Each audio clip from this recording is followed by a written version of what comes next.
Gloire à Dieu. Nous sommes dans la présence du Seigneur. Je rends grâce au Seigneur de me donner la parole ce matin. Ce n'est pas toujours un plaisir de se tenir devant le peuple de Dieu. Mais c'est la grâce de Dieu. Ce matin, le Seigneur doit se servir de l'instrument que je suis pour parler à son peuple, ici présent, et à son peuple partout dans le monde. Il doit se servir de mon cerveau, il doit se servir de ma volonté, il doit se servir de mes émotions, il doit se servir de ce que je suis, de ma bouche. Donc n'écoute pas la parole d'un homme, écoute la parole de Dieu, qui est esprit et vie. Nous sommes à une période très spéciale de l'année. Nous sommes à la fin de l'année. Et vous savez ce que les gens font à la fin de l'année. Beaucoup de gens sont en train de manifester leur joie. Certains parce que Jésus est venu, Dieu a donné Jésus pour sauver le monde. D'autres parce que Dieu leur donne la possibilité de voir une nouvelle année. Et ils essaient de manifester leur joie. Et ils sont en train de dire à Dieu que je t'adore. Je le fais en ton nom. Et vous savez, si Jésus n'est même pas né le 25 décembre, parce qu'il n'est pas établi que Jésus est né le 25 décembre, nous voyons que Jésus est très important. Il n'y a aucun anniversaire qui soit célébré au niveau mondial comme celui de Jésus et sur une si longue durée. Ceci veut dire que Jésus n'était pas un simple homme, il était divin. Et vous savez, l'adoration est due à Dieu. Voilà ce que Dieu recherche. Dieu recherche l'adoration des hommes. Il recherche l'adoration de toute sa créature. Et il la veut de manière exclusive. Dieu ne veut pas partager son adoration avec quiconque. Et vous savez pourquoi Lucifer est devenu Satan. C'est simplement parce qu'il a voulu partager cette adoration. Il a voulu détourner cette adoration, l'usurper. L'adoration due à Dieu, il l'a détournée vers lui-même. Et pour ces raisons, il est devenu un adversaire de Dieu. Et aujourd'hui, lorsque nous disons que nous adorons Dieu, nous devons savoir ce que c'est qu'adorer Dieu. Et il continue de voler. Le diable n'a pas lâché prise. Son but, c'est d'être adoré. La Bible nous dit dans 1 Corinthiens chapitre 10, verset 20, que ce que les païens offrent en sacrifice, ils pensent qu'ils offrent à des dieux. Il y a des tribus où on offre des sacrifices, on pense qu'on offre à des dieux. Mais la Bible dit que c'est à des démons. Aujourd'hui, le diable utilise différents moyens pour s'offrir l'adoration.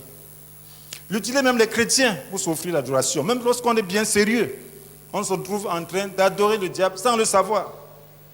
Voilà pourquoi il est important de savoir ce que c'est que l'adoration. Parce que l'adoration, c'est ce que Dieu recherche. Dieu recherche l'adoration. Il nous a créés pour l'adorer. Et Jésus dit que Dieu recherche les adorateurs qu'il adore par l'Esprit en vérité.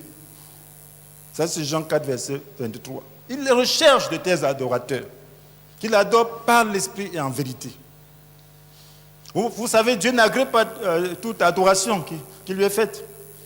Voyons dans le cas de Caïn. C'était une adoration qu'il offrait à Dieu. Mais Dieu n'a pas agréé cela. Pourtant, il a agréé l'adoration d'Abel.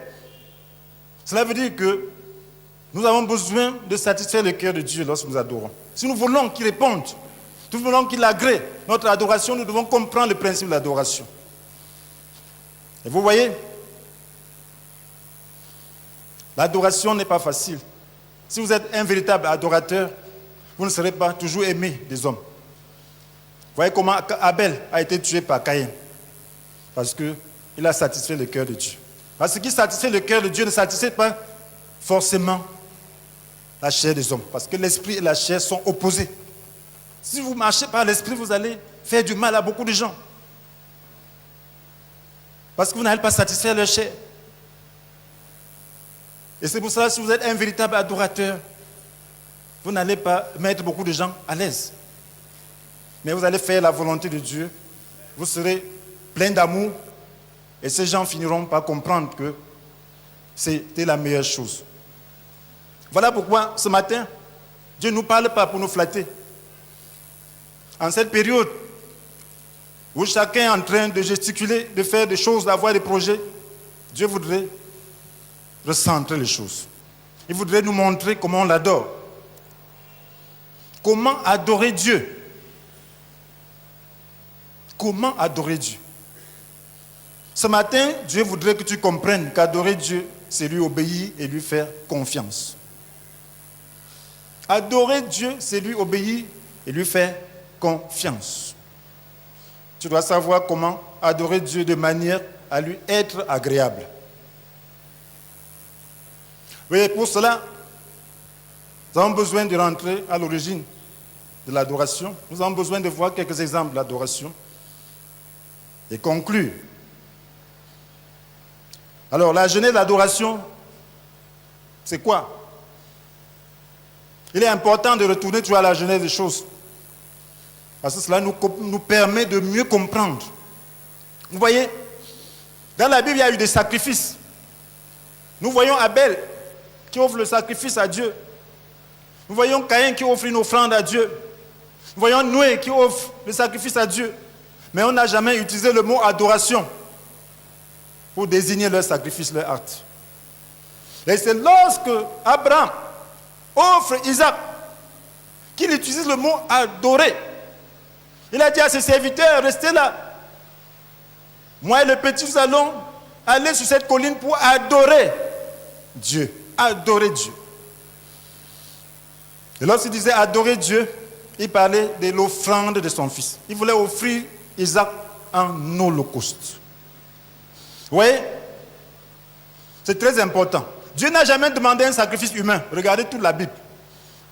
Il y a eu Jephthé qui a fait un vœu insensé en disant que s'il gagnait la guerre, il allait offrir sa fille. Mais Dieu ne lui avait pas demandé cela. Il allait offrir sa fille. Dieu ne lui a pas demandé. Le seul cas où Dieu a demandé un sacrifice humain, c'était dans le cas d'Abraham par rapport à son fils Isaac. Le seul cas. Et il n'a pas pris cela parce que c'était une préfiguration. La Bible nous dit que c'était une épreuve. Dans Genèse chapitre 22, versets 1 à 2. La Bible nous dit, après ces événements, Dieu mit Abraham à l'épreuve. C'était une épreuve. Il appela Abraham. Et celui-ci répondit, me voici. Prends Isaac, ton fils unique, que tu aimes. Il décrit bien. Prends Isaac, ton fils unique que tu aimes. Lui dit Dieu, et va au pays de Morija. Là, tu me l'offriras en sacrifice sur l'une des collines, celle que je t'indiquerai.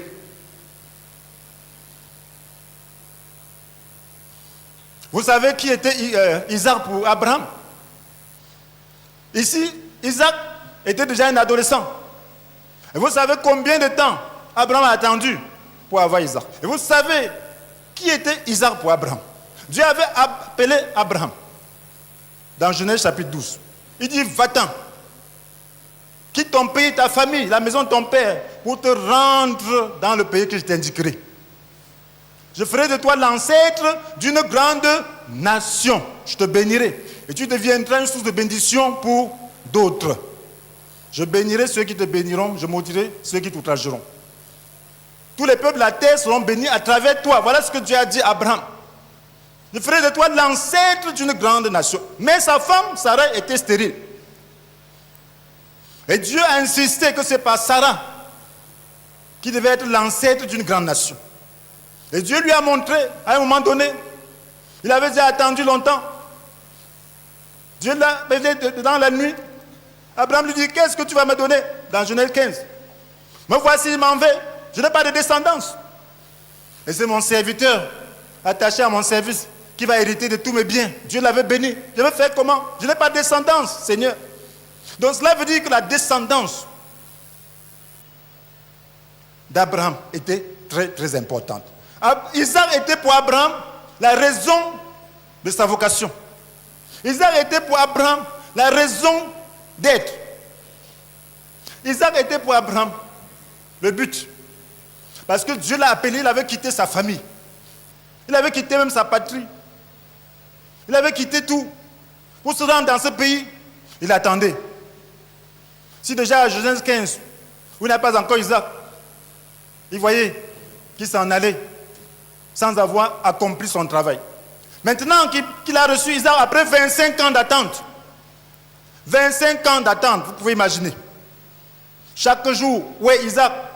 Dieu, je veux Isaac, je m'en vais. Il a eu Isaac à 100 ans. Il a dépassé 100 ans, disons qu'il a même 110 ans. Lorsque Dieu lui demande d'offrir. En tout temps, il a eu Ismaël. Dieu lui a dit, éloigne Ismaël. Maintenant, il n'avait que Isaac. Dieu lui dit, ton fils là, ton unique, que tu aimes. Dieu savait qu'il aimait Isaac.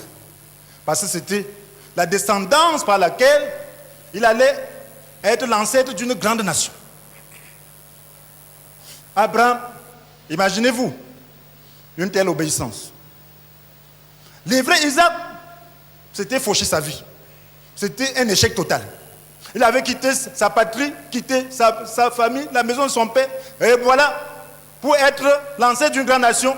Maintenant qu'il est en voie de devenir l'ancêtre d'une grande nation, Dieu lui dit, donne-moi cet enfant en sacrifice.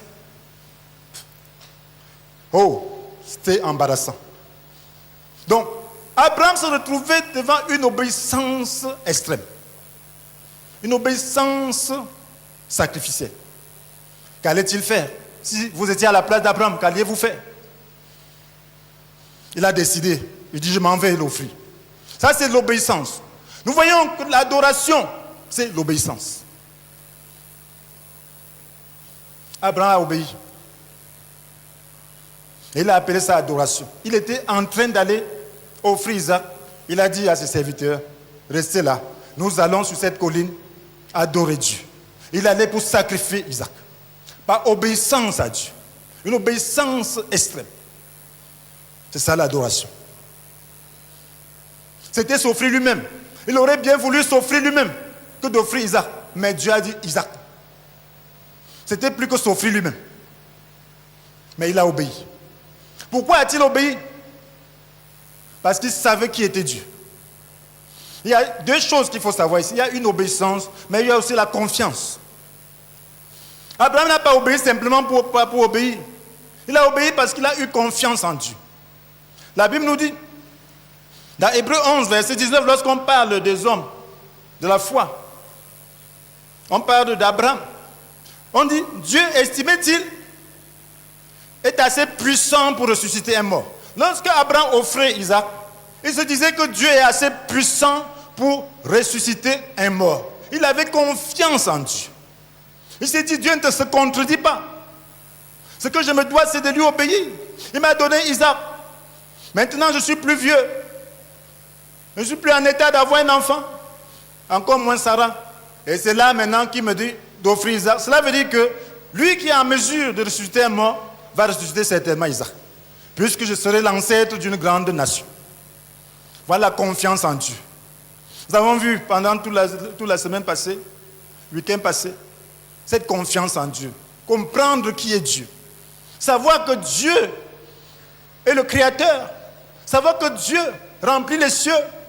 Savoir que Dieu a toute la puissance. Savoir que Dieu peut toutes choses. Tout est possible à celui qui croit.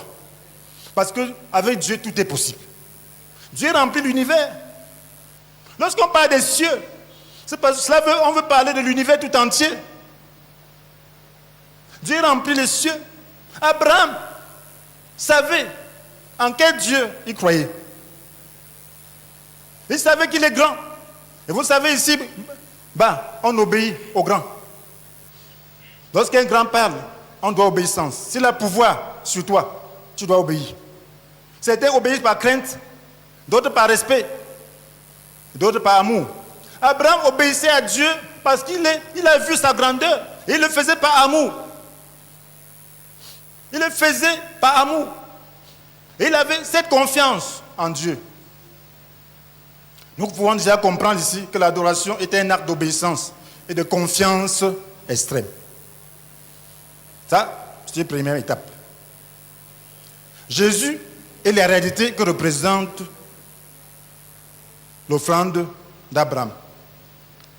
La Bible nous dit, dans Hébreux 11, verset 19, Dieu, estimait-il, est assez puissant pour ressusciter un mort. Et son fils, lui, a été rendu.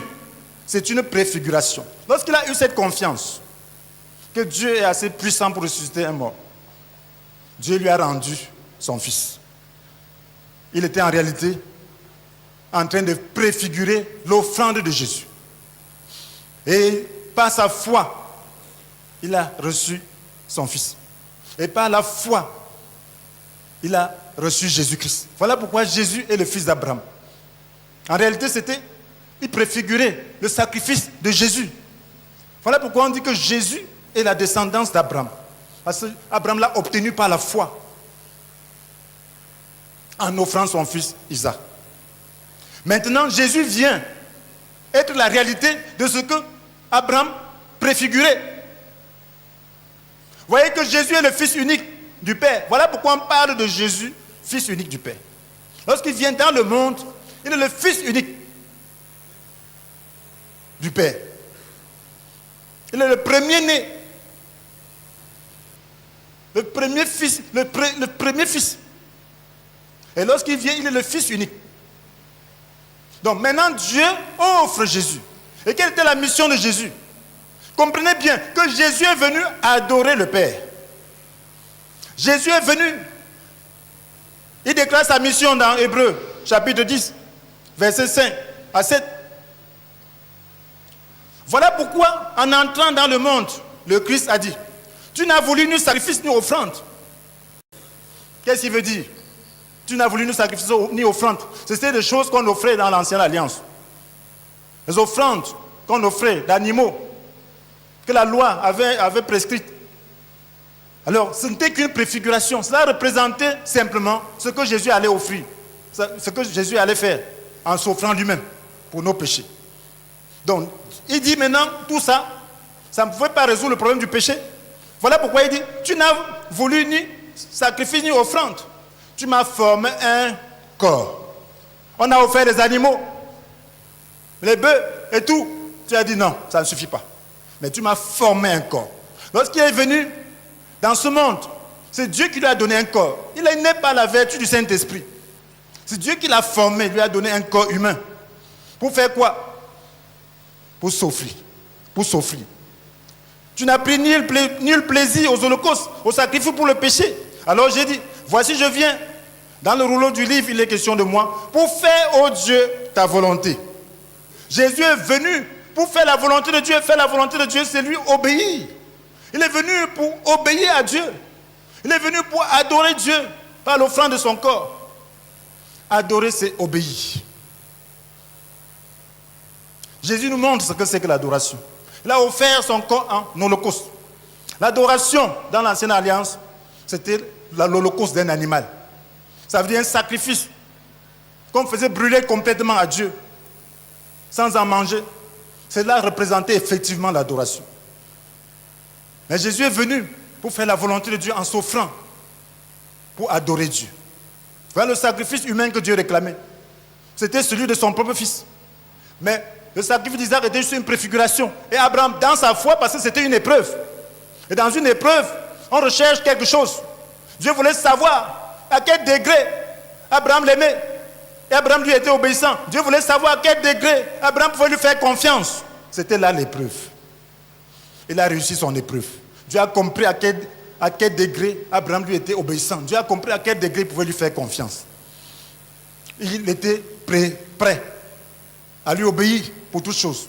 Il était prêt à lui faire confiance à l'extrême. Maintenant, Jésus vient pour réaliser cela.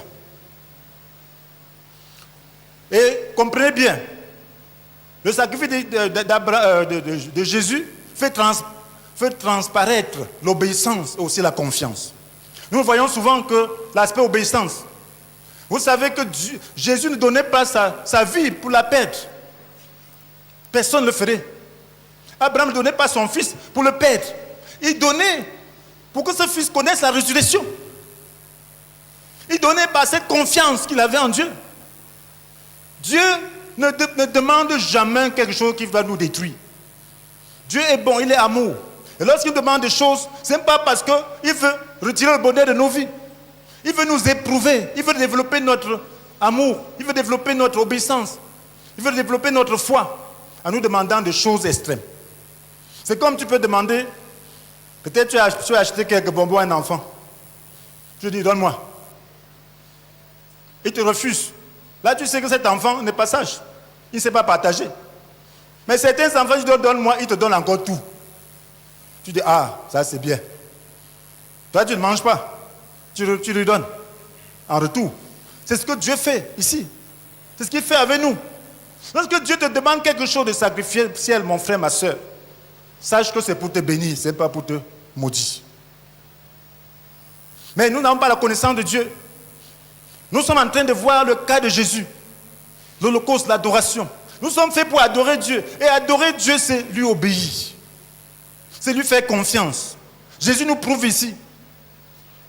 Il dit, tu n'as voulu ni sacrifice, ni offrande. Tu m'as formé un corps. Tu n'as pris nul plaisir aux holocaustes, aux sacrifices pour le péché. Je viens, oh Dieu, pour faire ta volonté. Je viens pour faire ta volonté, pour m'offrir en sacrifice, en adoration. Et quelle est sa confiance? Sa confiance est manifestée dans Hébreux chapitre 12, verset 2. La Bible nous dit, dans Hébreux chapitre 12, verset 2, ceci marque la confiance que Jésus avait vis-à-vis de son Père. La Bible nous dit de prendre l'exemple sur lui. Gardons les yeux fixés sur Jésus, qui nous a ouvert le chemin de la foi et qui l'apporte à la perfection. Il nous a ouvert le chemin de la foi. Si nous voulons être parfaits, nous devons suivre son exemple. Parce qu'il avait en vue la joie qui lui était réservée. Il a enduré la mort sur la croix en méprisant la honte, attaché à un tel supplice. Et désormais, il siège à la droite du trône de Dieu. Oui, parce qu'il avait en vue la joie qui lui était réservée. Lorsqu'il souffrait, il regardait la joie qui lui était réservée. Il savait quel était l'aboutissement de sa mort. Il savait qu'il allait ressusciter. Parce qu'il avait en vue la joie qui lui était réservée. Il a enduré la mort sur la croix. Enduré. On n'endure pas pour rien. Lorsque nous endurons les épreuves sur la terre en tant que chrétiens, c'est parce que nous savons que la gloire nous attend. Ce n'est pas pour rien, ce n'est pas pour perdre. C'est parce que nous savons. Quand un chrétien n'a pas peur de la mort, c'est parce qu'il sait que Dieu est la résurrection et la vie. Jésus qui est la résurrection et la vie. Que s'il mourait même, il entrait dans la gloire. Tout le monde finira par mourir de toutes les façons. Mais si sa vie était bien sacrifice, il adore Dieu. Et il sera couronné. C'est cette espérance. Lorsqu'un chrétien accomplit le commandement de Dieu, ce n'est pas pour perdre, ce n'est pas parce qu'il veut se frustrer. C'est parce qu'il sait ce que Dieu lui réserve. Et parce qu'il sait ce que Dieu lui apporte. Lorsqu'il accepte de résister, il trouve la joie d'une autre manière. Dieu lui donne la joie d'une autre manière. La véritable joie qui dure. Tant que tu n'as pas obéi, tu ne peux pas connaître la joie de l'obéissance. Lorsqu'on obéit, imaginez Abraham, lorsqu'il a obéi en offrant son fils Isaac. Oh, il s'est reposé depuis lors. Il a acquis sa descendance, il a acquis Jésus. Et désormais, rien ne pouvait plus arriver à Isaac. Il était content, il était satisfait. Donc lorsque tu passes l'épreuve, mon frère, tu as une joie. D'abord d'avoir obéi au Seigneur. Et le Saint-Esprit te donne la véritable joie. La joie qui dure. Jésus avait en vue la joie qui lui était réservée. Et pour cela, il a enduré la mort.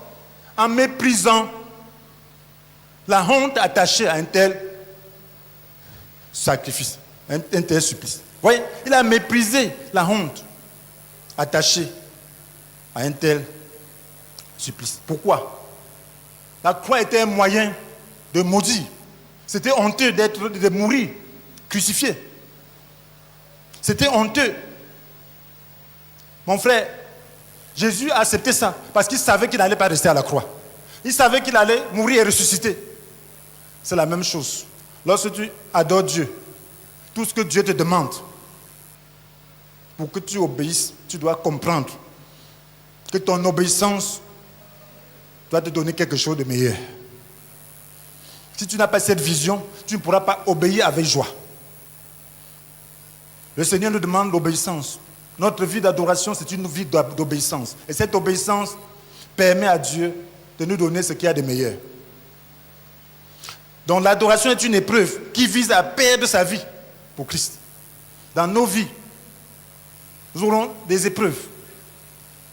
Dieu va nous éprouver. Est-ce que tu es en mesure de consentir tel sacrifice pour moi? Et lorsque tu acceptes, alors tu perds ta vie. Tu perds ton moi. Tu perds ta chair, ta dignité. Parce que l'obéissance demande l'humilité. Pour obéir à un autre, il faut s'humilier. Il faut renoncer. Voilà pourquoi le Seigneur dit dans Luc chapitre 23, chapitre 9, verset 23, puis s'adressant à tous, il dit, si quelqu'un veut me suivre, qu'il renonce à lui-même. Luc 9, verset 23, qui renonce. Si tu veux suivre Jésus, tu dois renoncer à toi-même. Si tu veux adorer, tu dois renoncer. Tu dois faire comme Jésus. Tu dois dire, tu n'as voulu ni sacrifice, ni offrande. Tu n'as plus nul plaisir aux holocaustes, aux sacrifices pour le péché. Si tu m'as formé un corps, je viens, oh Dieu, pour faire ta volonté. Pour faire la volonté de Dieu, il faut renoncer à soi-même. Si tu veux suivre Jésus, tu le suis. Dans son offrande, dans l'adoration qu'il est en train d'offrir à Dieu. Et tu dois faire comme lui. Tu dois renoncer à toi-même. Et Jésus dit, en effet, celui qui est préoccupé de sauver sa vie, la perdra. Donc lorsque tu retiens ta vie, tu la perds. Imaginez-vous, un instant qu'Abraham n'avait pas offert Isaac. Il aurait raté sa mission. C'est à ce stade. Dieu lui dit, offre-moi Isaac. Il dit, non, n'exagère pas Dieu. J'ai attendu 25 ans. Je suis déjà trop vieux, j'ai souffert. Toi maintenant, tu me dis, offre. Non, soyons sérieux. Je ne veux pas. Il aurait raté sa mission. Il n'aurait pas été le père de la foi. Et Jésus ne serait pas appelé la descendance d'Abraham. Il aurait perdu cette gloire, cette occasion d'avoir cette gloire éternelle. Imaginez-vous, depuis lors, on appelle Abraham le père de la foi pour cet acte d'obéissance.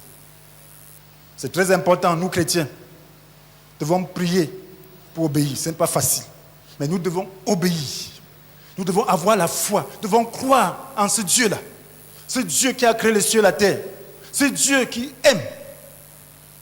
Il nous aime. Ne pense pas que tu t'aimes plus que Dieu ne t'aime. Tu ne peux pas t'aimer plus que Dieu ne t'aime. Lorsqu'il demande de renoncer, simplement parce qu'il sait que le diable va utiliser le point que tu n'as pas renoncé pour récupérer ton adoration. Et ce sera peut-être plus lui que tu adoreras, ce sera le diable que tu adoreras au nom de Dieu.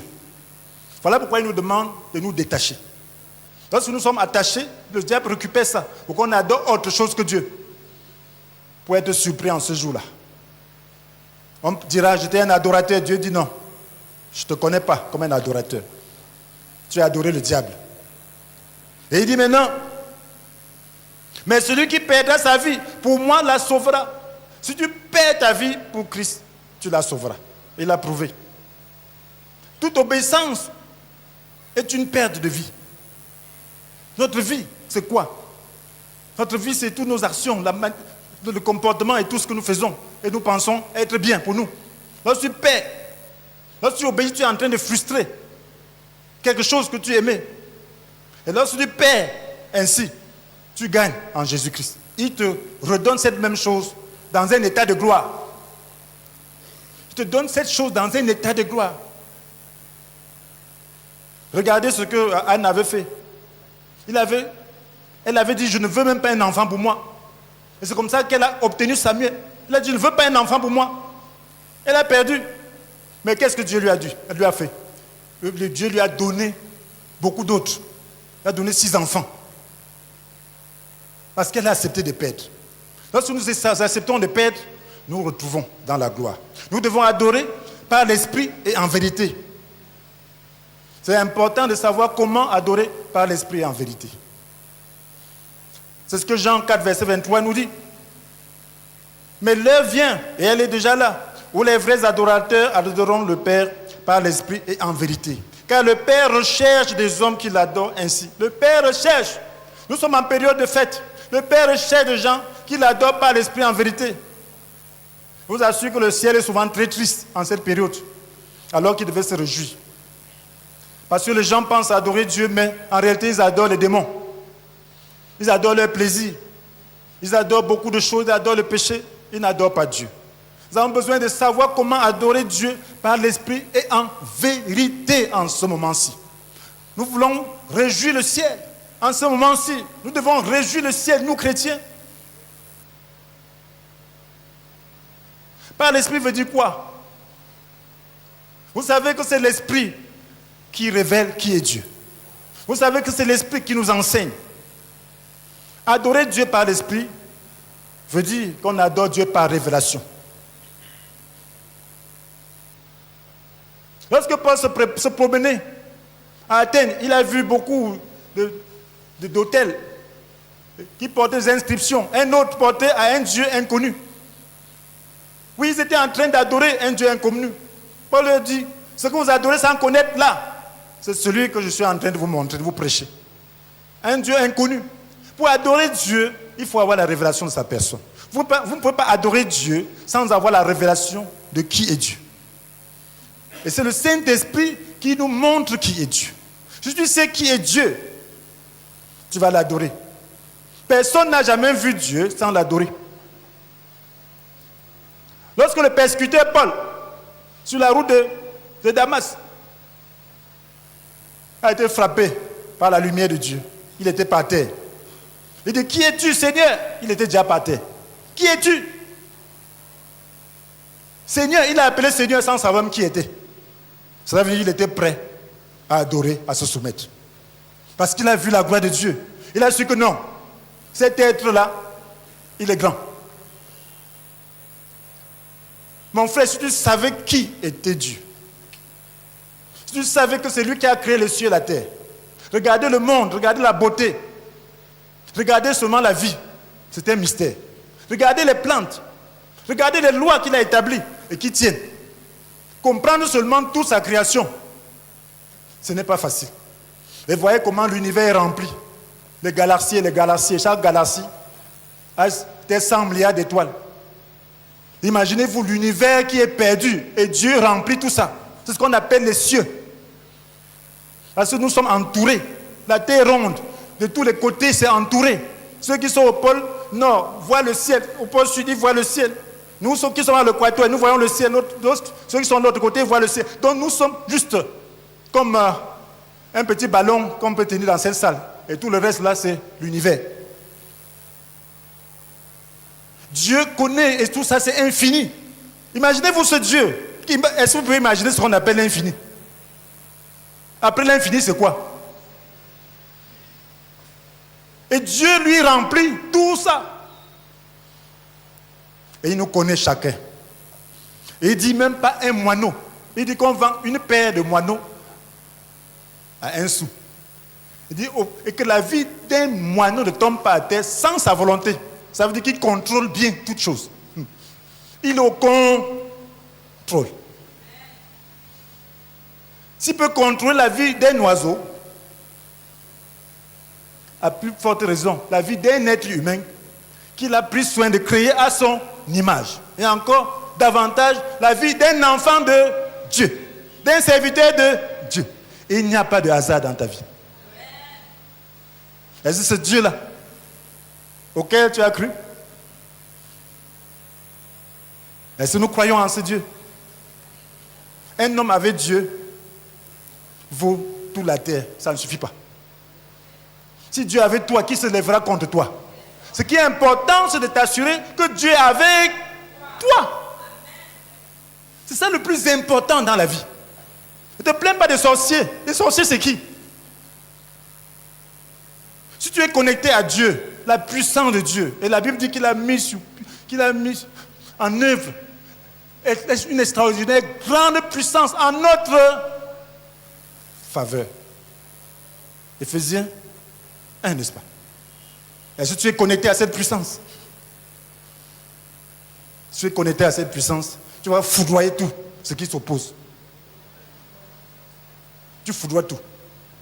Ce qui est important, c'est d'être connecté à cette puissance. Donc, adorer Dieu, c'est parce qu'il est la source de notre vie. C'est lui seul qui peut décider de ta vie. Est-ce que j'ai besoin de supplier Satan pour vivre? Je ne demande pas la permission à Satan pour vivre. Hein? Je ne demande pas la permission à Satan pour faire quelque chose. Parce que de toutes les façons, je sais qu'il est un opposant. Je ne demande pas sa permission. Je l'oblige. Je lui dicte ce qu'il doit faire. Et il ne peut rien. S'il ne peut, qu'il essaye. S'il pouvait, ça fait combien d'années? S'il ne peut, qu'il essaye. S'il ne veut pas être brûlé avant le temps, mais il est très sage, très malin. Il ne veut pas aller là avant le temps. Il peut envoyer certains démons, les griller un peu. Et il est malin, il fait toujours le grand malin, l'orgueilleux, toujours. Mais il n'est rien du tout. Il trompe les gens. Il n'a les gens que par ruse. Donc, adorer Dieu, c'est parce qu'on sait que c'est de lui. La Bible dit que le Père, qui est la source de toutes choses, c'est lui la source. On dit tout cadeau de valeur nous vient d'en haut, du Père qui est toute lumière, en qui il n'y a ni changement, ni ombre, Dieu a des variations. C'est lui, c'est toi, c'est lui que tu as adoré. C'est lui qui te donne la vie, le mouvement l'être. C'est lui qui dispose des circonstances favorablement. C'est lui qui te donne la joie. C'est lui qui te garde. C'est lui qui te donne la nourriture. Qui fait que tu puisses savourer même la nourriture. Vous avez déjà vu des gens qui se sont levés. Le plus beau plat, ils n'ont pas pu manger parce qu'ils sont malades. C'est lui tu connais le mécanisme de tout ça. C'est lui qui connaît ce qui se passe. Et c'est lui qu'on doit adorer. Parce que notre vie dépend de lui. Lorsque tu comprends Dieu, tu l'adores. Tu dis, Dieu, je dépends de toi. Une seule seconde sans toi, je ne suis rien. À chaque minute, à chaque instant, je dépends de toi. Si tu ne veux pas que je me lève, je ne me lèverai pas. Si tu ne veux pas que je me tienne ici, je ne le ferai pas.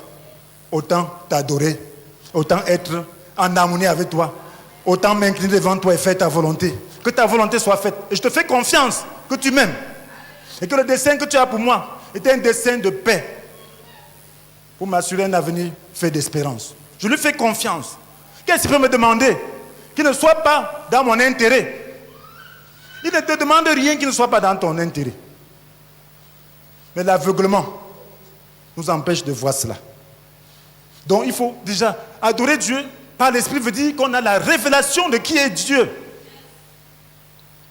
Paul priait pour les Éphésiens pour que Dieu leur donne sagesse et révélation pour qu'ils le connaissent. Pour qu'il illumine leur intelligence afin qu'ils comprennent à quoi consiste l'espérance à laquelle ils ont été appelés. Et que la glorieuse richesse de l'héritage qu'il leur fait partager avec tous les saints. Voilà ce Dieu qui a un héritage pour toi, tu ne l'adores pas. Tu vas adorer quoi? Mais son adoration est exclusive. Il veut que tu l'adores seul, parce que c'est lui qui te donne tout. Tout vient de lui. Même ceux dont Lucifer se vante, ça vient de lui. Tu disais maintenant, Lucifer, c'est fini pour toi. Ce serait fini. Parce qu'un jour va venir où il va dire c'est fini pour toi. Il va mettre dans le lac de feu. C'est fini. Donc aujourd'hui, nous devons l'adorer par l'esprit. Et en vérité veut dire quoi? En vérité veut dire que lorsque nous avons la révélation sur la grandeur de ce Dieu, alors nous posons des actes conséquents.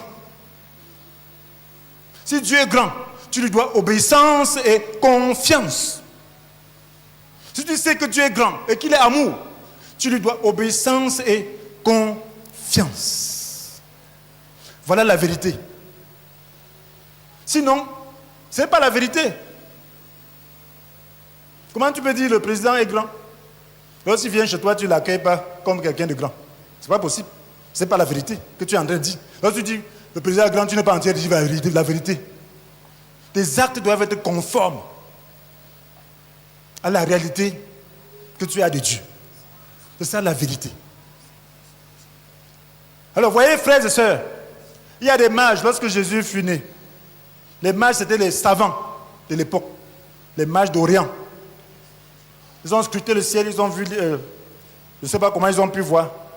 Certains disent que c'était une comète, certains disent une étoile, mais nous n'avons pas spéculé là-dessus.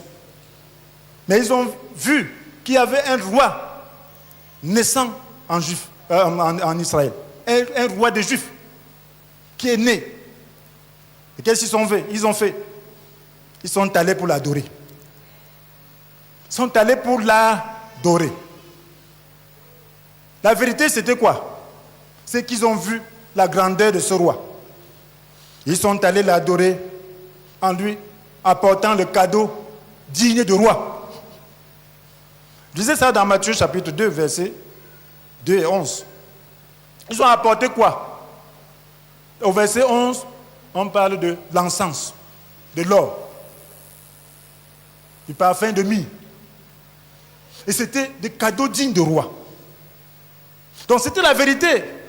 Ils venaient adorer Dieu. Mais s'ils voyaient Dieu, le roi, naître, et qu'ils venaient adorer ce roi en lui apportant le cadeau qu'on nous fait un esclave, ce ne serait pas la vérité.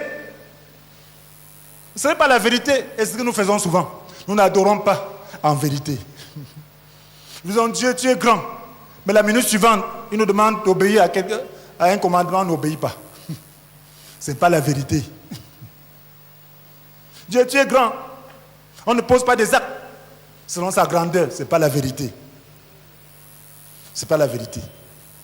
Nous devons être vrais. Lorsqu'Abraham a vu la grandeur de Dieu, il a offert son fils, son tout. Si tu vois la grandeur de Dieu, tu dois lui offrir ton tout. Tu seras un gérant. Tu vas seulement dire, Seigneur, que ta volonté soit faite. Tu ne seras pas là à lutter, que ceci m'appartient, l'autre ne m'appartient pas. Non. Fais de ça ce que tu veux. Dis-moi ce que je veux faire. Dis-moi ce que je veux faire de ma vie. Je suis à ta disposition. Tu vas faire de ça le meilleur que tu puisses concevoir. Je vous ai dit ce matin que ce matin, Dieu ne parle pas pour nous cajoler. Il veut nous dire sa pensée. En ce jour où les gens montent et descendent, il veut que tu connaisses quelle est sa volonté. C'est en ce moment que beaucoup de gens portent le démon. C'est en ce moment que beaucoup de chrétiens se refroidissent. C'est en ce moment que certains jeunes convertis pêchent. Mais quelle est la volonté de Dieu pour toi? Est-ce que tu adores vraiment Dieu? C'est le moment où tu devais rentrer en toi-même, considérer tes œuvres, te dire, Seigneur, je veux maintenant t'adorer. Montre-moi comment t'adorer. Je veux faire ta volonté. Je veux considérer ta grandeur. C'est le moment où tu devais commencer une nouvelle année étant connecté fermement à Dieu. Tu devais établir une relation avec Dieu en ce moment précis, où le monde est dévoyé, où chacun cherche son plaisir, qui ne trouve pas. Si vous cherchez le plaisir à travers les choses de ce monde, vous poursuivez le vent. Vous ne trouverez jamais. Mais si vous cherchez Dieu, vous allez avoir le plus grand plaisir possible. La paix, la joie. Qu'est-ce qui nous dérange? Ce qui dérange l'homme, ce sont les mauvais désirs qui combattent sans cesse. Ce n'est pas parce qu'il a vraiment besoin. Ce ne sont pas ses besoins qui le dérangent, ce sont des mauvais désirs. Telle a tes chaussures, il faut que j'ai tes chaussures. Et pour cela, tu ne dors pas. Si tu n'as pas vu ça, tu allais dormir. Ce sont les mauvais désirs qui font des problèmes. Lorsque tu es délivré de ça, c'est là que tu commences à vivre le ciel sur la terre. Sois même en or, ça ne me dit rien. Si ça te fait plaisir, je ris. Je veux ton plaisir. Alléluia. Je ne jalouse pas ton plaisir. Je veux que tu sois bien. Si ça te fait du bien, tant mieux. Mais ça ne me fait pas du bien. Ça ne me dit rien. Je ne convoite pas. Si Dieu met, je ne refuse pas. Si c'est pour toi. Comme on peut habiller un bébé, il faut vivre pour Dieu. Donc de toi-même, ne se met pas à avoir toutes sortes de désirs. C'est ça qui détruit, qui t'empêche d'être un adorateur. Mes frères et sœurs, nous avons besoin de comprendre cela. Et vous voyez, David était un adorateur, mes frères et sœurs. Le roi David. Lorsque vous voyez David, le roi David, vous comparez à Saül, vous allez vous rendre compte que Dieu, lui, est le juste. Il ne voit pas les choses comme les hommes voient. David aimait Dieu. C'était l'homme selon le cœur de Dieu. Et qu'est-ce qui caractérisait David? Il était caractérisé par l'obéissance. Lorsque certains lisent la Bible, ils ne voient que le péché de David. Un péché, hein? qu'il a commis une seule fois. Il ne voit même pas la justice de Dieu. La manière dont Dieu a traité le péché de David. Il a traité sans miséricorde. Il dit, certains excusent le péché, on dit même roi David. Et aussi les conséquences que le roi David a eues par rapport à son péché. Est-ce que tu acceptes aussi ça? Alléluia. Tu acceptes aussi que tu perds ton fils, uni du péché, qui est sorti du péché. Accepte aussi que tu sois chassé de ton trône. Tu perds encore d'autres enfants pour le même péché. Accepte que tu sois chassé de ton trône, humilié par tout le monde pour un seul péché que tu as commis. Dieu a traité David sans miséricorde pour son péché. C'est pour dire qu'il est juste. Amen. Mais David était l'homme selon le cœur de Dieu. Tout ce qu'il faisait, il demandait à Dieu. Avant d'engager la guerre, il disait, Dieu, est-ce que tu es avec moi? Sinon, il n'allait pas. Il regardait tous les psaumes là. La majorité des psaumes ont été écrits par David. Il regardait la beauté et la profondeur de ces psaumes. C'est des chants. David jouait à la harpe. C'était un musicien. Il adorait Dieu avec ses chants, avec ses psaumes. Il adorait Dieu, c'était un adorateur. C'était quelqu'un consacré à Dieu. Prêt à faire toute la volonté de Dieu. Et c'est pour cela qu'il a été choisi. Contrairement à Saül, qui n'était pas un adorateur, qui n'était pas prêt à faire la volonté de Dieu. C'est son orgueil qui l'élevait. Lorsqu'il gagne la guerre, il va se faire un monument. Il n'a pas obéi normalement. Dieu dit, voilà, Samuel, attends qu'il vienne offrir le sacrifice. Dit, Samuel c'est qui? Moi je suis le roi, je suis pressé. Il offre, disqualifié. Deuxième fois, on dit, va en guerre, les Amalécites, ne laisse rien. Vous tout à Dieu, pas interdit, donc détruis tout. Ne laisse même pas le roi, il va préserver le roi. Il laisse les veaux gras pour offrir à Dieu. Désobéissance, insoumis. Et c'est à cette occasion que Dieu lui donne un enseignement pour nous tous. Il dit les holocaustes, ça c'est 1 Samuel 15, verset 22 à 23. Nous avons besoin de comprendre ce que c'est que l'adoration. Dieu dit à Saül, dans 1 Samuel chapitre 15, verset 23, les holocaustes et les sacrifices font-ils autant plaisir à l'Éternel que l'obéissance à ses ordres? Dieu dit sacrifie tout ça, tous ces animaux. Il dit il préserve le veau gras pour sacrifier à Dieu.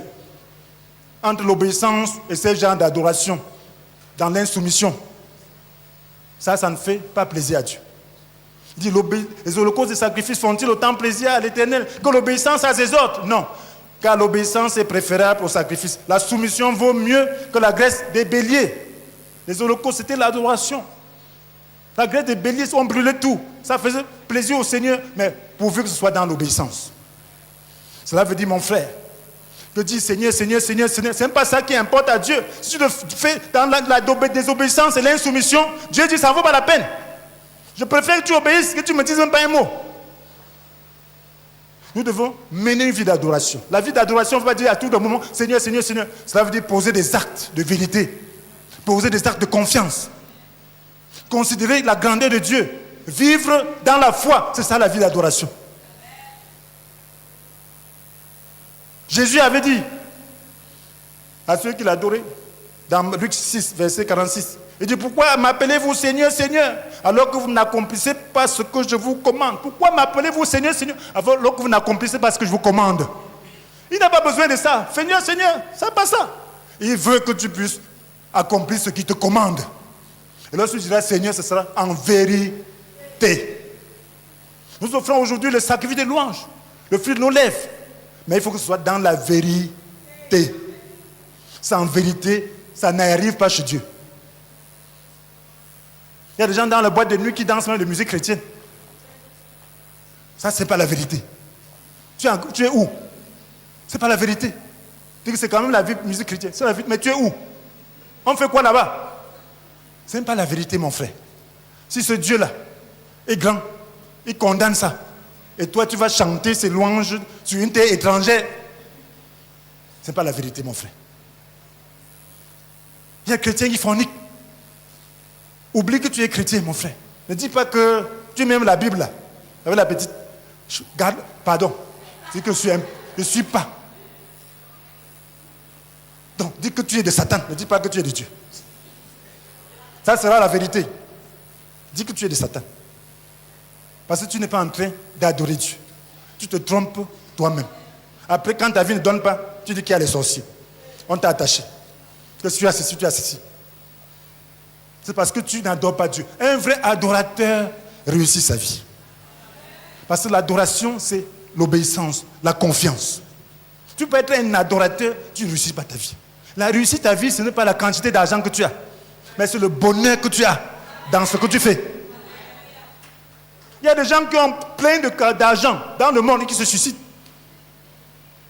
Vous avez vu le Canadien, un des milliardaires, on ne sait pas ce qui s'est passé, on les a trouvés pendus, un couple déjà vieux. L'argent, c'est quoi? Vous pensez que l'argent, on mange ça, on voit ça comme ça, on laisse ça et on part. Vous pouvez avoir des tonnes. Si ça ne fait rien, ce n'est rien du tout. Tout est poussière, tout revient à la poussière. L'argent est important lorsque ça travaille. Lorsque ça fait réussir les choses, lorsque ça fait avancer les choses, lorsque ça aide les gens. Sinon, ça fait à quoi? Ça sert à quoi? À regarder et convoiter, ça devient ton Dieu. Que j'ai tel milliard, mon compte est comme ça, c'est ton Dieu. Et ce Dieu-là ne peut pas te sauver. Même pas du palu. Vous savez, on fait des erreurs médicales. Même pour un petit truc. On te donne des trucs, après on dit que non, on a fait les erreurs. C'est déjà fini. Beaucoup de gens sont partis à l'hôpital pour une petite chose. Ça devient tout un problème. Qu'est-ce qui s'est passé? Les erreurs. Pourquoi? Ce Dieu n'était pas là. Alléluia. Donc c'est dit que l'obéissance, Dieu a dit encore à Saül, car l'insoumission est aussi coupable que le péché de divination. Comprenez bien. L'insoumission est aussi coupable que le péché de divination. Ça veut dire que quand tu es insoumis, c'est comme si tu pratiquais la divination. Dans l'église, lorsqu'il y a l'insoumission, c'est la divination. Et le péché de divination était traité par la peine capitale dans l'Ancien Testament. Et la désobéissance est aussi grave que l'idolâtrie. Donc quand tu es désobéissant, c'est aussi grave devant Dieu que l'idolâtrie. Vous savez comment Dieu traite les idolâtres? Si nous savons cela, nous devons être des adorateurs. Donc imaginez-vous beaucoup de gens qui font des choses dans la désobéissance et l'insoumission. Dieu dit qu'ils sont en train de manifester l'idolâtrie et la divination. Lorsque tu dis Seigneur, Seigneur, j'ai chassé des démons en ton nom. J'ai fait beaucoup de miracles en ton nom. J'ai prophétisé en ton nom. Seigneur dit, je vous ai jamais connu. Allez-vous-en, vous commettez l'iniquité. Il dit, vous êtes des idolâtres, vous êtes des devins. Vous faites ça, vous ne m'obéissez pas. Vous êtes des devins. Ce n'est pas à mon nom. C'est la divination que vous avez fait. C'est l'idolâtrie que vous avez fait. Je ne vous connais pas. C'est ce qui va se passer pour ce siècle. Pourquoi il a dit prophète? Vous savez, beaucoup de gens s'appellent prophète aujourd'hui, n'est-ce pas? Ça, c'est la période qui était réservée à cela. Beaucoup veulent parole de connaissance. Ta mère a fait ci, ton père a fait cela. Pasteur temps a fait ça. Mais dis aux gens comment faire pour être délivré du péché qui est important. Comment faire pour mettre l'homme en rapport avec Dieu pour que Dieu contrôle sa vie. Ce n'est pas la divination qui doit contrôler ta vie. Pas besoin qu'on prophétise sur moi pour que ce que tu as fait pour moi arrive. Je n'ai pas besoin de ça. Pas besoin. Si tu as un mauvais son sur moi, prie, détruis cela. Cela veut dire que c'est la pensée du diable. Parce que ce que Dieu pense de moi est bon. Et les gens font la divination, la sorcellerie dans l'église. Ils disent, j'ai eu le songe que tu vas mourir. Ils prient pour que tu meurs. Au lieu de dire, est-ce que Satan veut que je vive? Satan veut que je meure. Ça veut dire que tu es en train, Satan t'a monté ses pensées. Détruis ça au nom de Jésus. J'ai eu le songe que tu as fait. Détruis ça quand tu as le songe négatif sur quelqu'un. Détruis parce que ce n'est pas la pensée de Dieu. Et s'il y a un vrai problème, prie que la personne se repente. Ne pratique pas la divination dans l'église de Dieu. Ça, c'est le temps où la divination ne tiendra plus. Parce que Dieu se choisit un peuple qu'il adore, connecté à sa puissance, Cette puissance qui n'a pas de rival. Cette puissance inégalable. Tu te tiens maintenant que je le fais au nom du Seigneur. Sache que le Seigneur est en train de te soutenir. Si tu le dis en vérité. Parce que le défi est grand, mais la puissance de Dieu est aussi grande. Parce qu'il veut se doter un peuple. Il vient chercher une église sans tache ni ride. Il va le faire par sa grande puissance. Ne dis pas que je ne peux pas être saint. La sainteté, ce n'est pas pour le plus fort, c'est pour le plus faible. Pour celui-là qui dépend seulement de Dieu, qui dit Seigneur, je ne peux pas. Aide-moi. Et sa puissance transformatrice va agir dans ta vie. Mais pourvu que tu veuilles, si tu ne veux pas, Dieu ne peut rien pour toi. Dieu ne peut rien pour quelqu'un qui est désobéissant, qui dit d'avant je ne peux pas. Que je ne veux pas. Dieu veut un peuple soumis. Dieu veut qu'on ressemble à Christ, qu'on s'abaisse. Pour obéir, il faut s'abaisser. Il s'abaissa lui-même.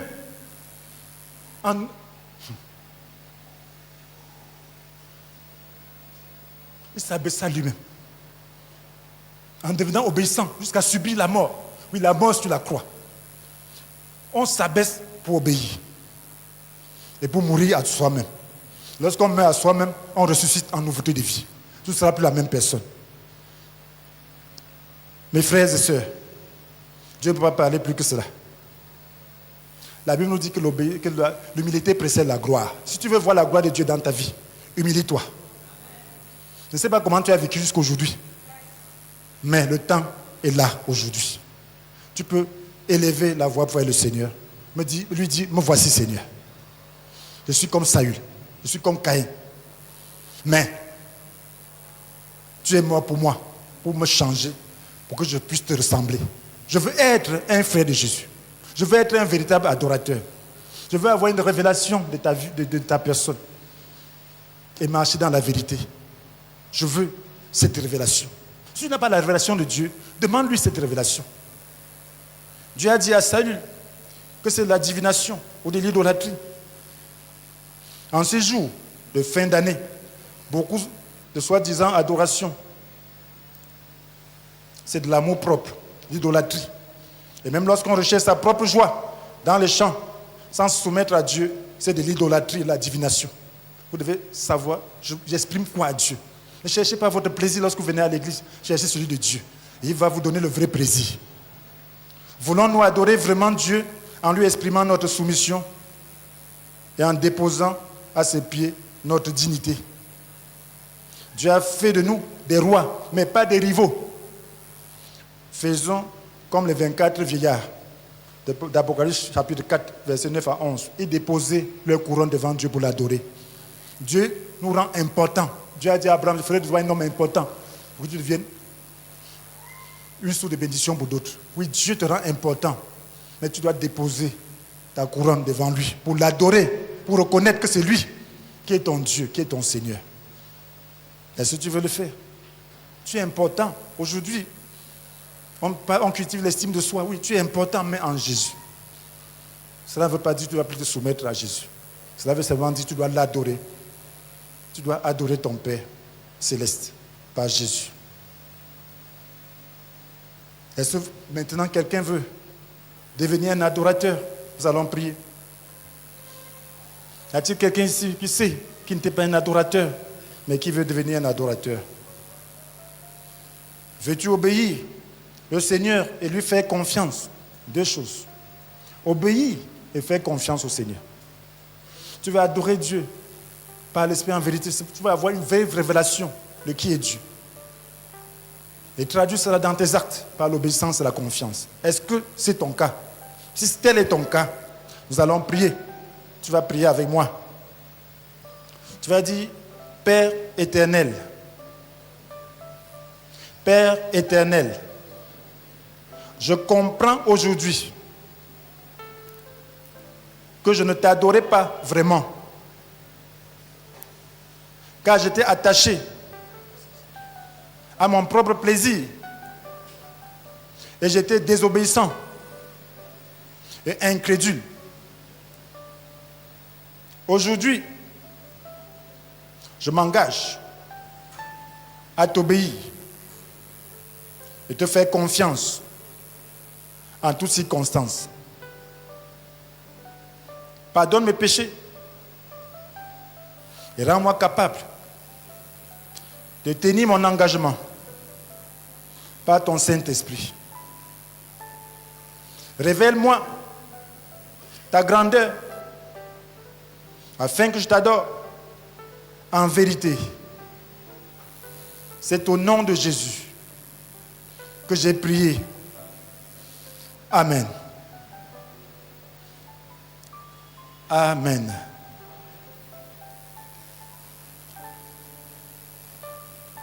Je vais donner quelques questions de réflexion.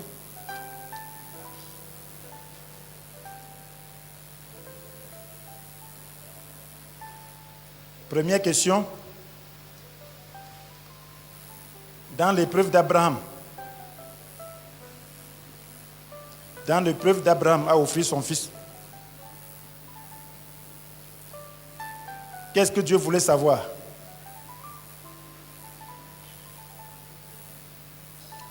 Dans l'épreuve d'Abraham a offert son fils, qu'est-ce que Dieu voulait savoir? Dans l'épreuve d'Abraham a offert son fils, qu'est-ce que Dieu voulait savoir? Deuxième question.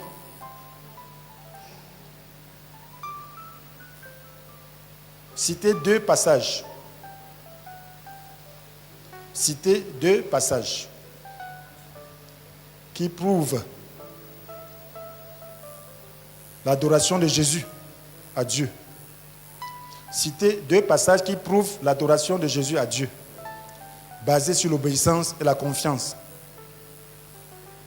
Citez deux passages qui prouvent l'adoration de Jésus à Dieu, basés sur l'obéissance et la confiance. Citez deux passages qui prouvent l'adoration de Jésus à Dieu, basés sur l'obéissance et la confiance. Troisième question. À partir de l'exemple de Jésus,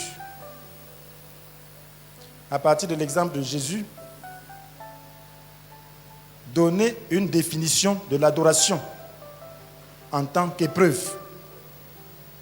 À partir de l'exemple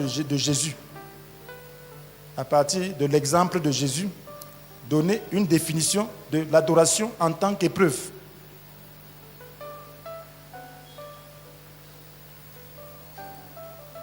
Donnez une définition de l'adoration en tant qu'épreuve. Quatrième question. Que veut dire adorer par l'esprit et en vérité? Que veut dire adorer par l'esprit et en vérité? Que veut dire adorer par l'esprit et en vérité?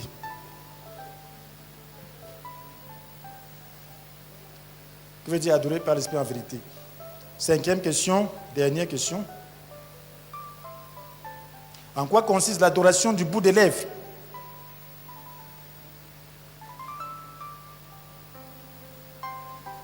À quoi consiste l'adoration du bout des lèvres? En quoi consiste l'adoration du bout des lèvres? Et à quel péché peut-on le comparer? La comparer. Et à quel péché peut-on la comparer?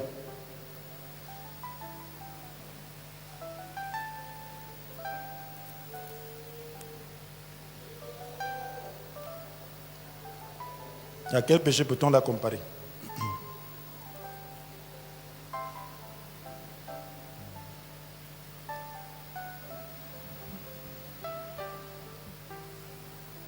Le Seigneur vous bénisse. Va venir introduire la prière.